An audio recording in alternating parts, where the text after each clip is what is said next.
We will drain the government education swamp and stop the abuse of your taxpayer dollars to indoctrinate America's youth. I'm dying to get back to do this. We will ultimately eliminate the federal Department of Education and send education back to Wisconsin and back to the states.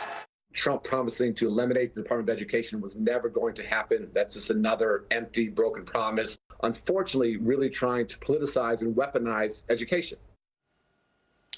And that was backlash from Obama's former education secretary against Trump's vision of dismantling the Department of Education and the bureaucracy behind it. But look at this. The U.S. spent more than $878 billion on kindergarten through 12 education last year. And this is what we've gotten. American children have fallen significantly behind other countries. We rank 9th in reading, 34th in math, and 16th in science. Joining me now is North Carolina Congressman Greg Murphy. Congressman, it's good to see you. Thank you so much for being here. I want to get your take on this. Yeah, the National Education Association came out swinging against Linda McMahon's nomination for Education Secretary. The union writing in a statement, quote, by selecting Linda McMahon, Donald Trump is showing that he could not care less about our students' futures. Your reaction to what we're hearing from the left on the education plans? Yeah, it's interesting. Yeah, it's interesting that you just said Obama's Secretary of Education.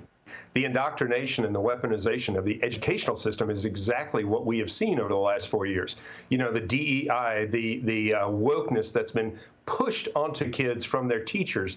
You know, if you go back, and this has been the tried and true saying and adage of what's happened in education is education starts in the home. It doesn't start with the federal government. And I think altogether pushing this back to the states in the appropriate manner is altogether what we need to do. Things need to stay local. We really need to push back for education in the home, get fathers back in the home and those type of things. Then we will see the education scores in every different segment. We'll see them rise up, not because of federal government intervention.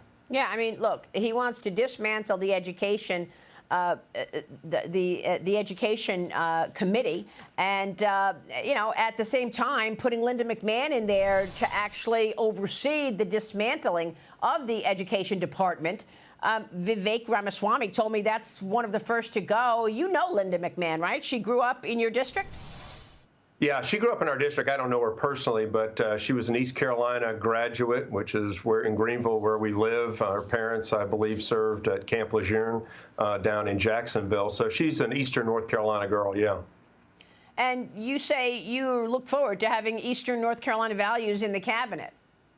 That's exactly right, Maria. You know, we saw the absolute disaster of what's happened with the Biden administration in every cabinet secretary's position. I think, you know, talking with people, talking with patients, I still see patients. What do they want? They want common sense brought back to government. And we saw the wokeness. We saw the far left. We saw the teachers union scream left because they want to indoctrinate people, kids rather, the most susceptible of our children, into their way of thinking about politics. We need to take politics out of school, and the best way to do that is to make things local rather than a partisan government agency cramming things down kids' throats. Well, look, you're on the House Ways and Means Committee. I want to get your take on how much waste there really is in government, and what is your opportunity in the 119th Congress in terms of sparking economic growth? Well, I think it's very interesting because we're going to be working on our tax package, a renewal of the Trump tax cuts in this year. And if you look at what waste has gone on, you know, the VA, which I'm on Veterans Affairs also, keeps asking for more and more. We spend 5 times per patient at the VA than we do in the British healthcare system. Not that that's something perfect to compare it to, but if you look at the amount of waste that goes in, I am absolutely thrilled and excited for Elon Musk and Vivek to get in there and see how we can trim back government, make it efficient, make it something that the taxpayers can be proud of. We have just too many agencies where it has just grown without any check. Looking forward to actually bringing that back. So, Congressman, you're a doctor first before coming to Congress. What are your thoughts on RFK Jr. running the Health and Human Services office?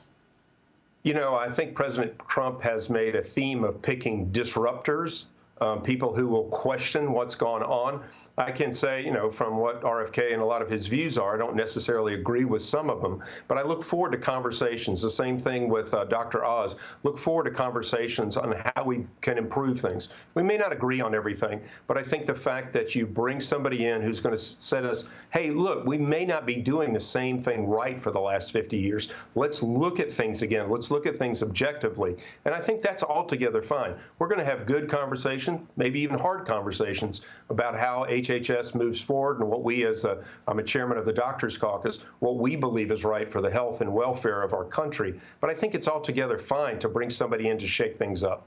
Yeah, I mean, look, a fresh set of eyes. Why not? Congressman, it's great to talk with you, as always. Thanks so much for being here.